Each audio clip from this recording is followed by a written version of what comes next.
नमस्कार मित्रों, मैं रामकुमार शास्त्री यूट्यूब चैनल संस्कृत सरस्वती में आपका स्वागत करता हूं। सबसे पहले मैं सभी संस्कृत अनुरागियों को, संस्कृत प्रेमियों को आज विजय दिवस की हार्दिक शुभकामनाएं देता हूं। बात कर रहे थे हम पिछली क्लास में वर्ण के बारे में हम पढ़ना प्रारंभ किए थे। वर्ण क्या है? वर्ण का दूसरा नाम अक्षर है। लिखित रूप को हम वर्ण बोलते हैं, ध्वनि रूप का नाम अक्षर होता है। वर्ण भाषा की सबसे छोटी इकाई किस प्रकार होती है? वर्णों के संयोजन से शब्दों का निर्माण कैसे होता है? शब्द निर्माण के द्वारा वाक्य का निर्माण कैसे होता है? कैसे हम निम्नतम इकाई से बृहत्तम इकाई की ओर जाते हैं? कैसे हम बृहत्तम इकाई का विश्लेषण करके वर्ण की ओर आते हैं? इसके बाद हमारे सामने होता है कि वर्ण के भेद कितने हैं। साथियों, वर्ण के सामान्य जब हम भेद पढ़ते हैं तो हमारे संस्कृत व्याकरण और हिंदी व्याकरण में वर्ण के दो भेद हमें बताए गए हैं। वर्ण के भेदों में सबसे पहला जो भेद हमें बताया जाता है वो हमारा होता है स्वर, जिसको संस्कृत भाषा में पुल्लिंग में लिखते हम स्वरः। दूसरा जो भेद होता है उसका नाम होता है व्यंजन। दूसरे वाले भेद को हम लिखते हैं व्यंजन। ये नपुंसक लिंग शब्द है, इसलिए इसका व्यवहार नपुंसक लिंग में व्यंजनम की तरह किया जाता है। कल भी मैं आपको बता रहा था कि नपुंसक लिंग शब्दों के पीछे सु जो आता है प्रथमा विभक्ति के एक वचन में, उसके स्थान पर अम कार्य हो जाता है। इसलिए जब भी नपुंसक लिंग शब्दों का प्रयोग हम करते हैं उसको हम हलंत मय के द्वारा प्रदर्शित करते हैं। अधिकांशतः ऐसा होता है, कहीं कहीं ऐसा नहीं भी होता। जैसे व्यजन से व्यंजन से व्यंजनम, धन से धनम, वित्त से वित्तम, ज्ञान से ज्ञानम, चित्र से चित्रम, पत्र से पत्रम। ये जितने भी मैंने उदाहरण बोले हैं सारे हमारे अनुवाद के आगे काम आते हैं, इसलिए आप इनका भी संस्कार रखिए।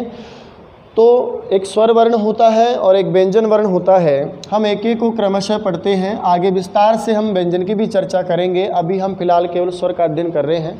स्वर की परिभाषा में लिखा है संस्कृत में समझाने के लिए, स्वतो राजते इति स्वरः। स्वतो राजते इति स्वरः।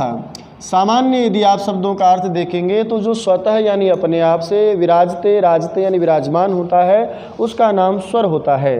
संस्कृत माध्यम से जब आप अध्ययन करते हैं तो हमें पढ़ाया जाता है जिस वर्ण का स्वतंत्र उच्चारण संभव होता है।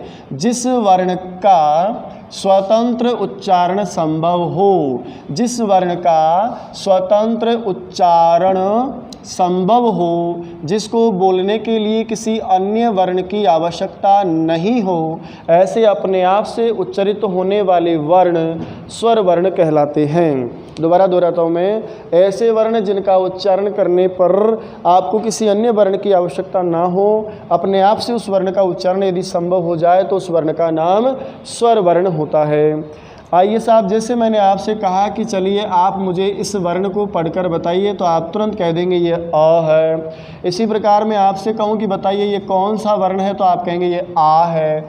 इसी प्रकार ई को लिख करके यदि मैं आपसे पूछूं कि इसको उच्चारण करके बताइए कौन है, तो ये ए है।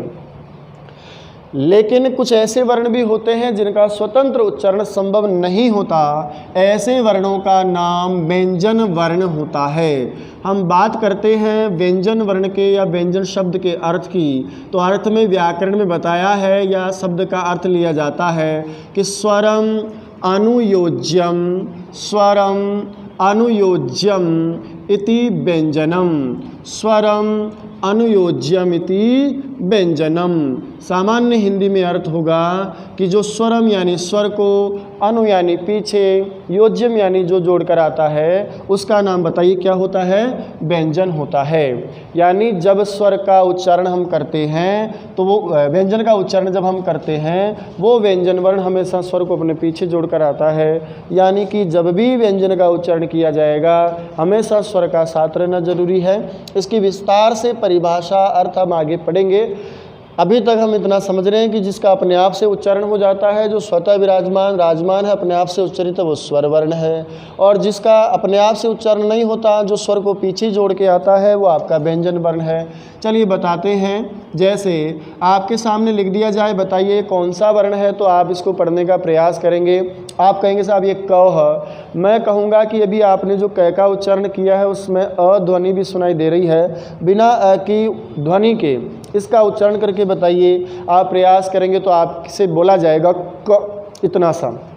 यानी यदि मैं इसका उच्चारण करूं तो इसका उच्चारण संभव नहीं होगा, इसलिए मैं इसमें एक कोई सा भी स्वर जोड़ देता हूं। लीजिए मैंने क में अ स्वर जोड़ा और आप बन गया क, और आपसे कहूं कि बताइए इसका उच्चारण हम कैसे करेंगे, तो आप तुरंत कह दोगे साहब इसमें अ मिलाने के बाद इसका उच्चारण क। अब जब मैं क का उच्चारण कर रहा हूँ मित्रों, तो उसमें देखना पहले क, बाद में जो आपको ध्वनि सुनाई दे रही है क, यहाँ पर अ की ध्वनि है, उस अ का संयोजन आपने जो किया है उस वजह से इसका उच्चारण अब संभव हो चुका है।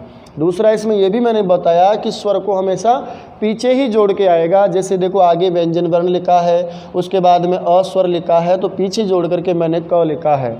जब भी कभी पूरा जो व्यंजन वर्ण आपको दिखाया जाता है उसके नीचे एक चिन्ह लगा दिया जाता है इस प्रकार का, इसे व्याकरण शास्त्र में, संस्कृत व्याकरण में हलंत के नाम से जानते हैं।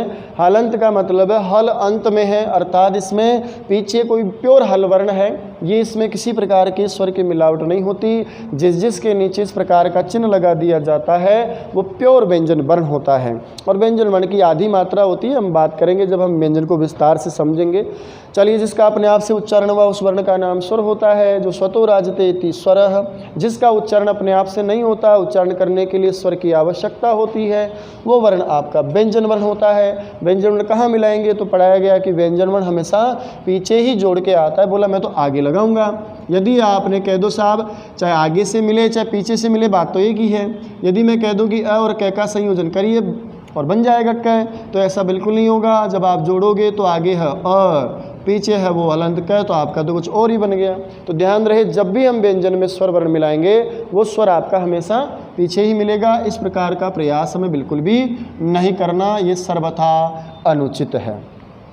आइए, स्वर की परिभाषा के बाद हम पढ़ते हैं कि इनके आगे जाकर कितने भेद हो जाते हैं।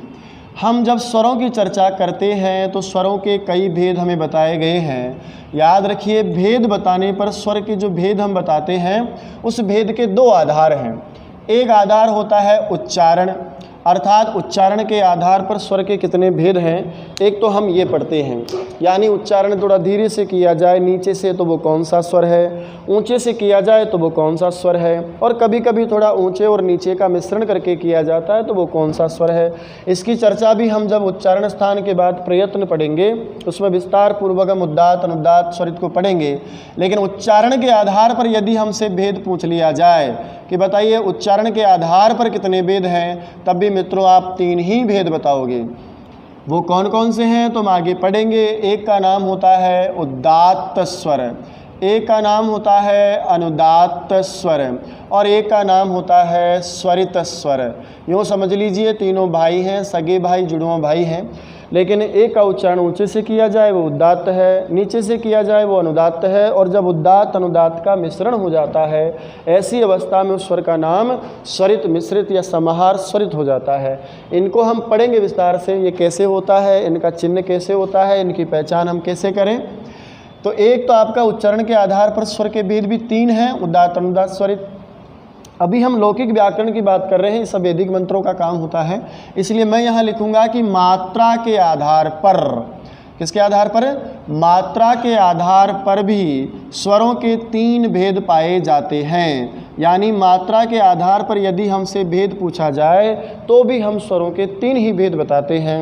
बोला ये मात्रा क्या होती है, ध्यान रहे, मात्रा का मतलब होता है वर्ण का उच्चारण का काल, अर्थात कितने समय में आपने उस वर्ण का उच्चारण किया है। तो संस्कृत में परिभाषा है वर्णोच्चारण कालः मात्रा, वर्णस्य उच्चारण कालः मात्रा, यानी जितने समय में उस वर्ण को आप बोल लेते हो वो बोला गया समय ही उसकी मात्रा कहलाती है। सबसे कम मात्रा लगी तो उसको उस नाम से जानेंगे, ज़्यादा डबल मात्रा लगी तो उस नाम से जानेंगे, ज़्यादा ही लग गई हो, ट्रिपल मात्रा उच्चारण का समय लगा हो तो उसको उस हिसाब से जानेंगे, कभी कभार बहुत कम समय लगता है तो उसको हम समझेंगे।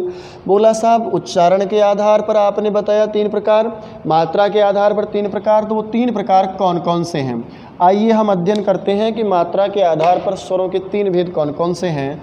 मित्रों हम पढ़ते हैं, सबसे पहला जो भेद हमारे पास होता है उस भेद का नाम होता है ह्रस्व स्वर।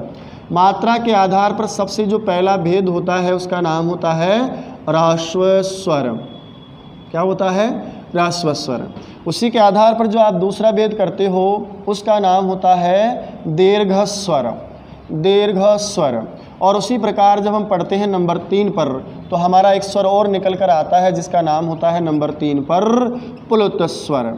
यानी कि मात्रा के आधार पर स्वर 3 प्रकार के हैं, ह्रस्व स्वर, दीर्घ स्वर और प्लुत स्वर। चलिए इनका आगे हम अभ्यास करते हैं। ह्रस्व स्वर की परिभाषा में लिखा है कि इसकी एक मात्रा होती है। इसी को संस्कृत व्याकरण में दिखाया गया है एक मात्रिकः ह्रस्वः। सीधी भाषा में कहूँ तो इसका अर्थ आप समझ गए होंगे, अर्थात एक मात्रा वाला, जिसकी एक मात्रा हो वो स्वर बताइए कौन सा स्वर होता है? ह्रस्व स्वर होता है। जिसकी 2 मात्रा हो यानी उच्चारण में डबल समय लगता हो ऐसा द्विमात्रा वाला, 2 मात्रा वाला द्विमात्रिकः जो स्वर होता है उस द्विमात्रिकः स्वर का नाम होता है दीर्घ स्वर। तो मैंने लिख दिया द्विमात्रिकः दीर्घः।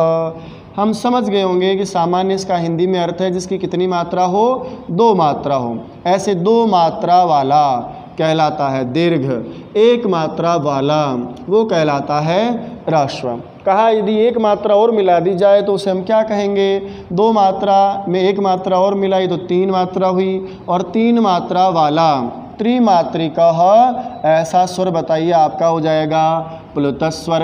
आप समझ गए होंगे कि इसका मतलब इसमें 3 मात्रा पाई जाती है। तो मात्रा के आधार पर स्वरों के जो आपने 3 भेद किए हैं उसमें सबसे कम समय जिसमें लगेगा उसकी एक मात्रा मानी जाएगी, उसी को हम ह्रस्व स्वर कहेंगे। जिसमें एक मात्रा वाले से डबल समय लगेगा वो 2 मात्रा वाला दीर्घ स्वर कहलाता है, और जिसमें 3 गुना ह्रस्व से ज़्यादा समय लगता हो वो आपका प्लुत स्वर 3 मात्रा वाला कहलाता है। पूछा हमसे कि वो ह्रस्व स्वर एक मात्रा वाले जिनको हम प्यार प्रेम से छोटे स्वर कहते हैं वो कौन कौन है? तो हम पढ़ते हैं एक का नाम होता है अ, एक का नाम होता है ई, एक का नाम होता है ऊ, और एक का नाम होता है री, और लास्ट में एक मैंने लिखा है ली। ली शायद हिंदी में हमारे पास में स्वरों की कैटेगरी में नहीं आता। अब आप देख रहे होंगे अ, ए, ऊ, री और ली। और संख्या यदि आपसे पूछी जाए कि बताइए कुल संख्या इनकी कितनी है तो आप कहेंगे कि इनकी संख्या 5 है। अर्थात एक मात्रा वाले ह्रस्व स्वरों की संख्या 5 होती है जो आप सामने देख रहे हैं। अब एक विशेष बात मैं आपसे पूछूं कि बताइए अ का निर्माण कैसे होता है? तो आप कह दोगे साहब अ का निर्माण तो स्वतः होता है, अ से तो आगे कोई और छोटी इकाई होती ही नहीं है, अ में कोई मिलावट भी नहीं है कि 2 स्वरों को मिलाकर आपने एक स्वर बनाया हो। ध्यान रहे जो मूल पदार्थ होता है, मूल जड़ होती है, जो मौलिक भेद होता है उसको हम मौलिक या मूल भी कह देते हैं। इनका निर्माण किसी के मिलाने से, मिश्रण से, योग या संयोग से नहीं होता। इसलिए संस्कृत व्याकरण में इन 5 स्वरों का अन्य नाम, अन्य शब्द के लिए संस्कृत व्याकरण में अपर शब्द आता है, इसलिए इनका अपर नाम एक और आप पढ़ेंगे और वो नाम होता है मूल स्वर। कारण मैंने आपको बता दिया क्योंकि इनका निर्माण किसी और के संयोजन से नहीं होता, ये अपने आप में मौलिक स्वर होते हैं। इनसे मिलकर वर्ण भले ही बना सकते हो आप, लेकिन ये किसी से मिलकर नहीं बने होते, ये प्योर हैं, 100% प्योर होते हैं, इसलिए इनको हम मूल स्वर भी कहते हैं। चलिए साहब, मैंने कहा एक मात्रा में एक मात्रा और मिला दीजिए, 2 मात्राएं हो जाएंगी, 2 मात्रा होते स्वर का नाम दीर्घ स्वर हो जाएगा, इसलिए लिखा द्विमात्रिका दीर्घः, 2 मात्रा वाला दीर्घ होता है। बोला वे कौन कौन है? तो कहते हैं कि ये देखिए एक आ है, एक आपका हो जाएगा ए, आपका एक हो जाएगा ओ, एक हो जाएगा रे, और एक हो जाएगा ली। थोड़ा ध्यान दें, मैंने अभी अभी आपसे कहा कि एक मात्रा है। मान लीजिए मैं एक अ और एक अ को पास पास रखता हूँ, साथ साथ रखता हूँ। जैसे ये देखिए मैंने रखा अ प्लस अ, यानी एक अ और अ मिलाया तो क्या बना? हम समझते हैं सभी दीर्घ संधि जब हम पढ़ते हैं तो एक अ और अ मिलकर के 2 अ आके क्या बन जाते हैं? आ। बताइए अ की एक मात्रा, अ की एक मात्रा, इन दोनों को एक जगह रखा तो 2 मात्रा वाला बन गया आपका आ। इसी प्रकार जब ई और ई को मिलाओगे, दोनों की एक एक मात्रा गणना में आती है, तो इसमें ई एक मात्रा, ई छोटे की एक मात्रा और बड़े वाले दीर्घ ई की कितनी मात्रा हो जाएगी? 2 मात्रा। उसी प्रकार हम ऊ और ऊ को मिलाएंगे, ह्रस्व वाले की एक मात्रा, ह्रस्व वाले की एक मात्रा, दोनों का संयोजन किया, दीर्घ वाला बना तो स्वतः ही 2 मात्रा। उसी प्रकार हम री वाले में भी एक मिलाते हैं, ह्रस्व एक दूसरा मिलाएंगे री ह्रस्व, दोनों को मिलाने पर हमारे पास में जो बनेगा दीर्घ वाला उसमें एक मात्रा 2 मात्रा।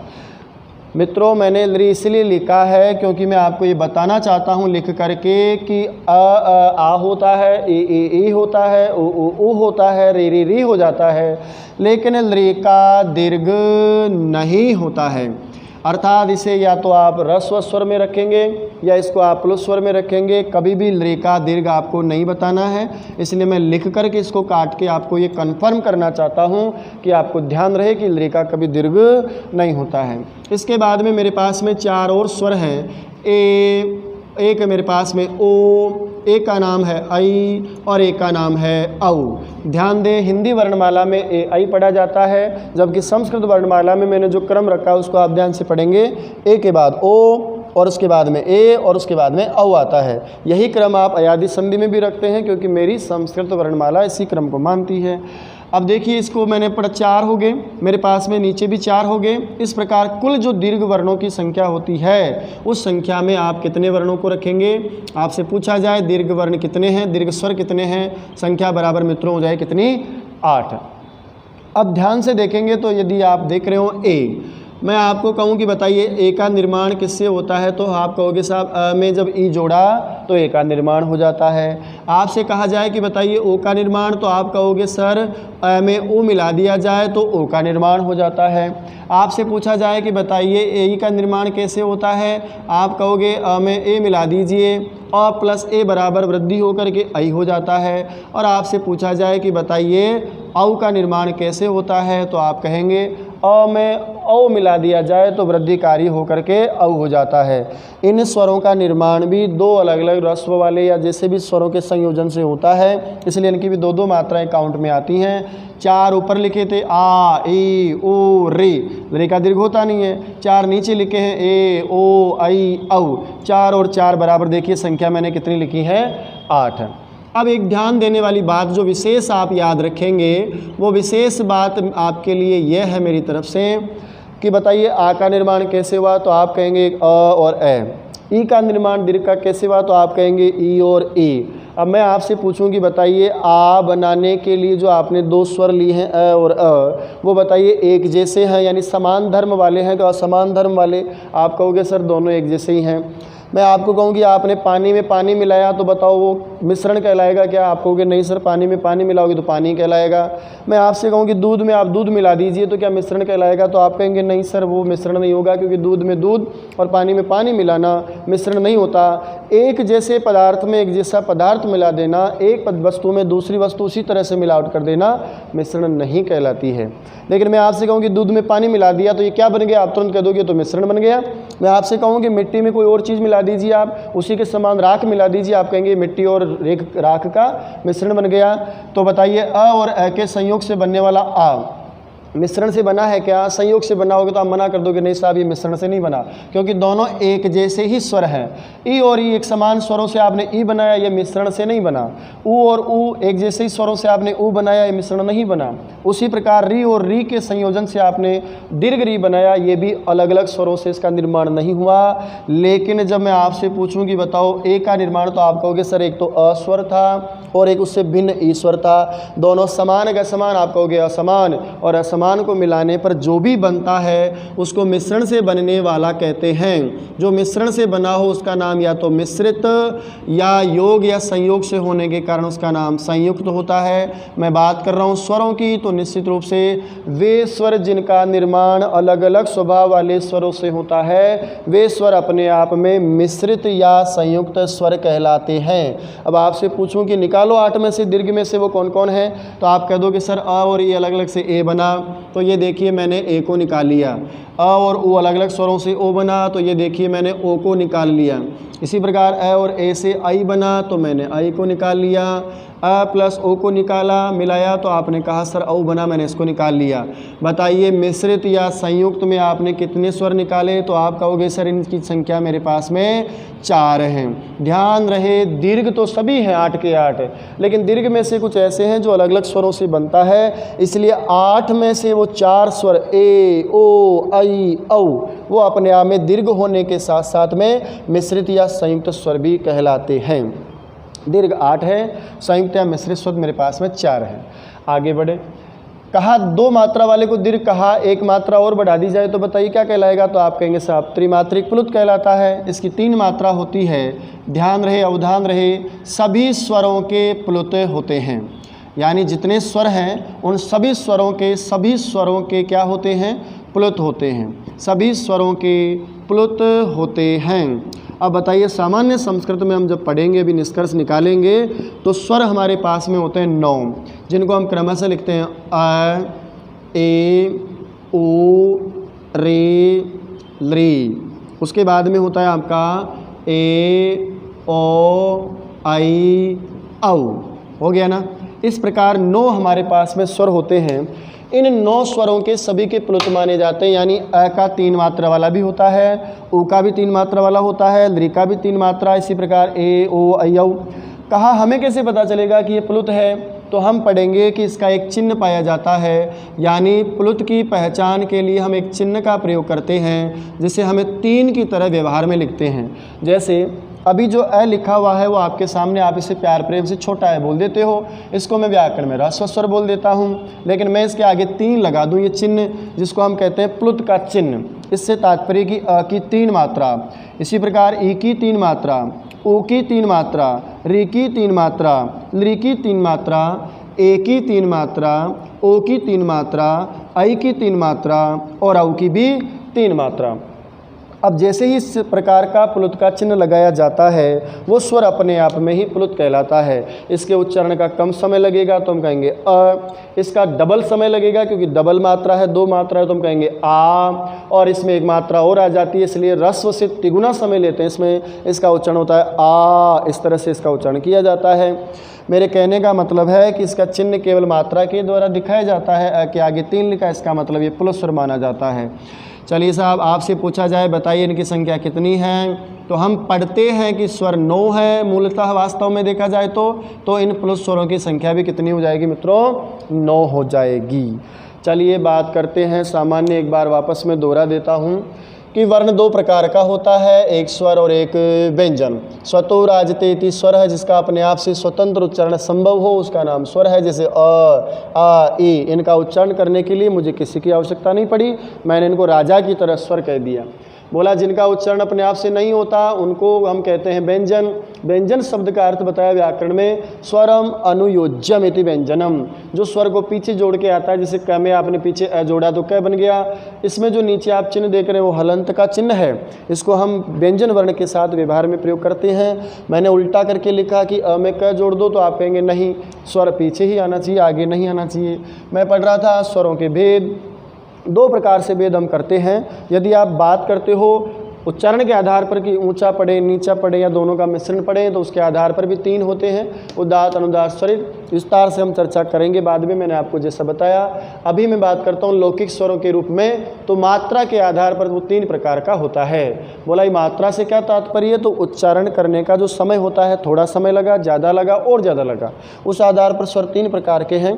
तो बताइए आप, एक मात्रा वाला होता है ह्रस्व, इसकी 1 मात्रा है, इसमें मैंने अ, ई, उ, ऋ, लृ को लिखा। इनकी संख्या 5 होती है। आपसे पूछा जाए इनका निर्माण कैसे होता है तो आप कहोगे तो स्वतः सिद्ध होते हैं, इनमें किसी प्रकार का मिल योग करके निर्माण नहीं किया जाता, इसलिए इनका अन्य या अपर नाम, अपर का मतलब अन्य होता है, तो इनका अपर नाम हो जाएगा मूल स्वर। बोला 1 मात्रा और 1 मात्रा वाले को 2 जोड़ दिया जाए तो कितनी मात्रा? 2 मात्रा, और 2 मात्रा वाला अपने आप में दीर्घ कहलाता है। तो परिभाषा लिखी मैंने, द्विमात्रिकः दीर्घः, 2 मात्रा वाला दीर्घ कहलाता है। कौन कौन है? तो एक समान स्वरों से मैंने बनाए, अ, आ, ई, उ, री, इसीलिए मैंने यहाँ लिखा है, स्पष्ट रूप से आपको दिख जाए कि लृ का दीर्घ नहीं होता। 4 तो ये हो गए, अलग अलग स्वरों के योग से मैंने बनाए, 4 और बन गए। कुल मिलाकर के संख्या कितनी हो जाएगी इनकी? 8। फिर मैंने आपका उदाहरण लिया कि ऐसे स्वर जिनका निर्माण अलग अलग स्वरों के योग से होता है, उनका नाम मिश्रण होने के कारण, संयोग से होने के कारण इनको मिश्रित या संयुक्त स्वर कहते हैं। और वो आपने पढ़े हैं ए, ओ, ऐ, औ, और संख्या इनकी कितनी हो जाएगी? 4। दीर्घ तो 8 हैं, ये भी अपने आप में दीर्घ है, लेकिन दीर्घ होने के साथ साथ ये जो 4 आपने अलग अलग से बनाए हैं, ये अपने आप में संयुक्त या मिश्रित भी कहलाते हैं। ये संयुक्त भी हैं, मिश्रित भी हैं और दीर्घ भी हैं। फिर इसके बाद में 3 मात्रा वाला हमने पढ़ा, तो उसका नाम आपने त्रिमात्रिकः प्लुतः कहा। इसकी 3 मात्रा होती है, हमें कैसे पता चले? तो मैंने आपको बताया कि इसका एक चिन्ह होता है जो हमारे 3 की तरह व्यवहार में लिखा जाता है। किसी भी स्वर के आगे इसका चिन्ह लगा दो, इसका मतलब वो स्वर आपका प्लुत माना जाता है। जैसे अ के 3 लिखा तो ये प्लुत है। ये सभी प्रकार के स्वर प्लुत हैं, सभी स्वरों के प्लुत होते हैं, इसलिए स्वर 9। तो हमारे पास बताइए प्लुत भी कितने हो जाएंगे? 9। आपने ध्यान दिया होगा लृ का दीर्घ होता नहीं है। यहाँ मैंने आपको ह्रस्व स्वर पढ़ाए हैं, आपको ध्यान होगा 5। दीर्घ स्वर मैंने आपको पढ़ाए हैं 8 और इधर प्लुत स्वर मैंने आपको पढ़ाए हैं कितने? 9। इधर समझने के लिए मैं एक बार वापस ले लेता हूँ कि हमने पढ़े ह्रस्व वाले जिनकी संख्या हमने पढ़ी है 5। दीर्घ स्वर हमने जो पढ़े हैं कुल मिलाकर वो पढ़े हैं 8। लृ का दीर्घ नहीं होता। उसके बाद मैंने आपको बताया था कि प्लुत वास्तव में कितने होते हैं, तो आपने कहा सभी स्वरों के प्लुत होते हैं तो 9। जब मैं संख्या गिनूंगा तो 8 और 5 13 होते हैं, 13 और 9 आप गिनोगे तो कुल संख्या आपकी हो जाती है 22। इन 22 स्वरों में से एक स्वर को हम केवल या तो ह्रस्व या केवल प्लुत की तरह व्यवहार करते हैं, इसलिए वो 2 नहीं मान करके केवल एक और कम हो जाता है और एक ही माना जाता है। उसका नाम प्लुत या ह्रस्व लृ कहा जाता है। जब 2 मानते हैं तो 22 भेद होते हैं और 1 मानने पर 21 भेद ही रह जाते हैं। ये विषय थोड़ा और बड़ा है। स्वरों की संख्या कितनी है, स्वरों के वर्णमाला में स्वर संख्या कितनी है, पाणिनीय शिक्षा नाम का जो ग्रंथ आपका आता है उसमें स्वरों की संख्या कितनी है, इस चीज़ को मैं थोड़ा सा और आपके सामने रखना चाहता हूँ। देखिएगा, बताइए सामान्य आपसे पूछा जाए पहला प्रश्न कि सामान्य संस्कृत में बताइए स्वर कितने हैं। जब सामान्य स्वर केवल आपसे पूछा जाए तो आप आराम से लिखिए, संख्या होती है इनकी 9। बोला कौन कौन है, तो ये देखिए मैंने बोला था सभी स्वर प्लुत है तो मैंने सभी लिखे थे। अ, ए, उ, रे, रे 5, ए, ओ, आई, औ 4 ही हो गए। 5 और 4 आपकी संख्या कितनी हो जाएगी? 9। ये देखिए अ, ए, उ, रे और लृ। इसके बाद ए, ओ, आई, औ। काउंट करोगे तो टोटल आपके स्वर इसमें आ जाएंगे जिनका संख्या हो जाएगी जिनकी 9। लेकिन प्रश्न आता है कि पाणिनि के द्वारा लिखा गया एक ग्रंथ है जिसमें वर्णों के उच्चारण की शिक्षा बताई गई है, विस्तार से बताया गया है कि कैसे वर्णों का उच्चारण होता है। इस ग्रंथ का या शिक्षा का नाम है पाणिनीय शिक्षा। इसके लेखक स्वयं पाणिनि हैं, इसलिए इनके पाणिनि के नाम के आधार पर आपने इनको पाणिनीय कहा है। पाणिनीय शिक्षा में आपने क्या किया, ह्रस्व स्वरों को भी जोड़ दिया, दीर्घ स्वरों को भी जोड़ दिया और आपने प्लुत स्वर को भी जोड़ दिया और कुल मिलाकर के स्वरों के आपने भेद पढ़े। अभी मैं आपको बता रहा था कि जब आप ह्रस्व को जोड़ोगे, स्वरों के भेद में दीर्घ को भी जोड़ोगे और प्लुत को भी जोड़ोगे तो बताइए संख्या आ जाएगी आपकी कुल स्वरों की कितनी? 22 आपकी हो जाएगी 22।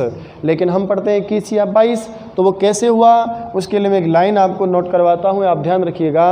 कुछ विद्वान, अच्छा सामान्य हम ये मानते हैं कि लृ आपका ह्रस्व होता है और लृ आपका प्लुत होता है, लृ आपका दीर्घ नहीं होता। लेकिन वास्तव में आप अवधान रखिएगा, कुछ व्याकरण को जानने वाला व्याकरण कहलाता है।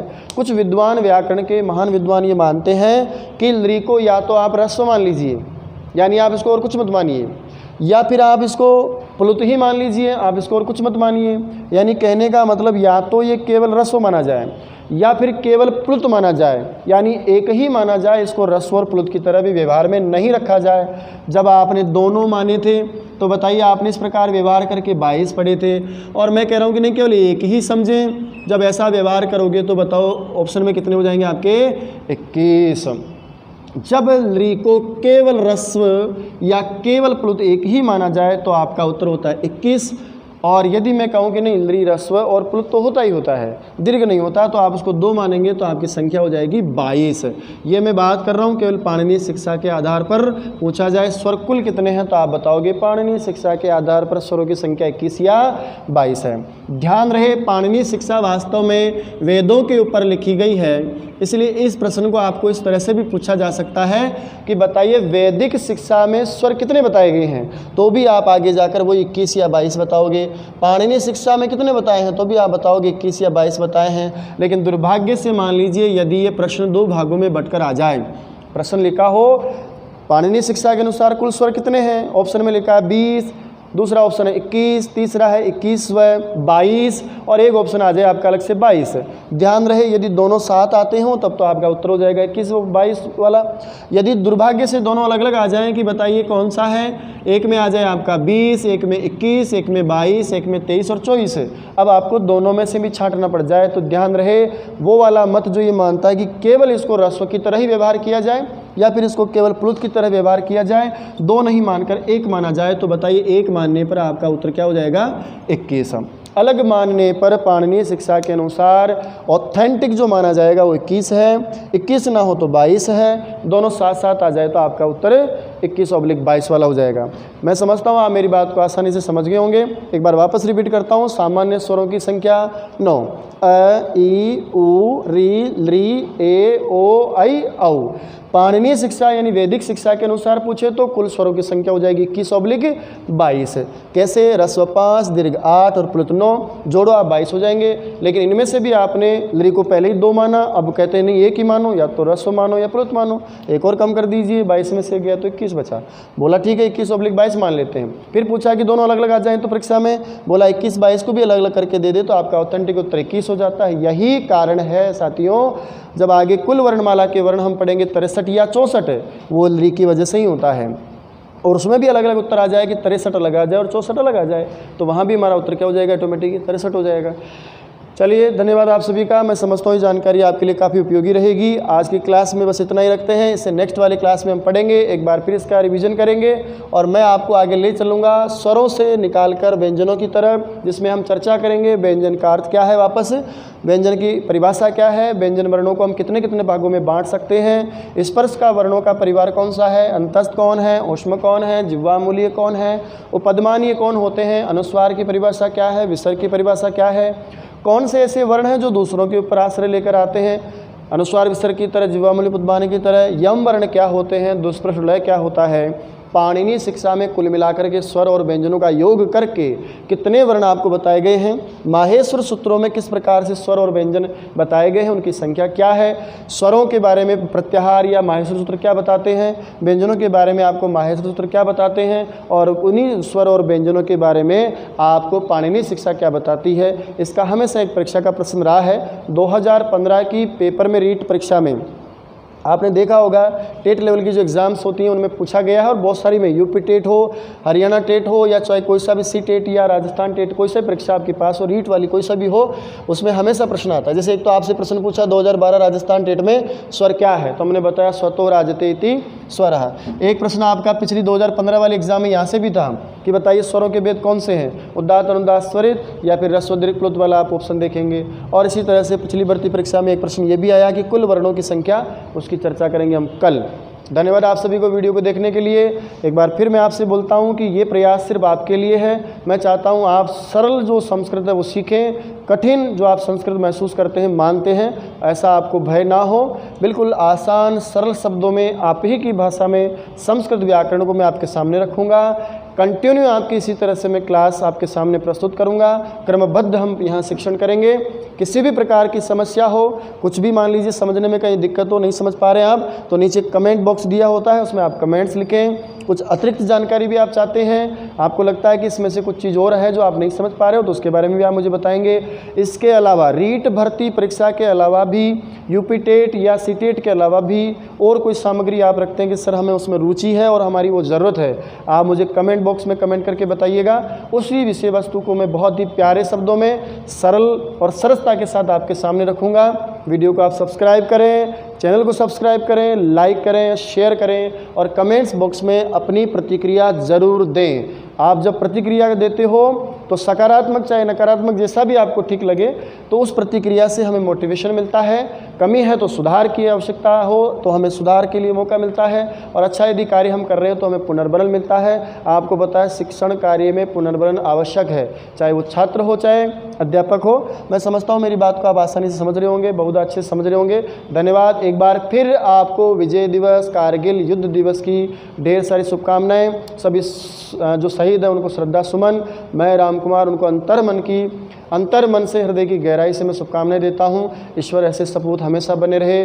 जय हिंद, जय भारत, जय तु संस्कृतम, जय तु भारतम। कल फिर पढ़ेंगे वर्ण से आगे को लेकर।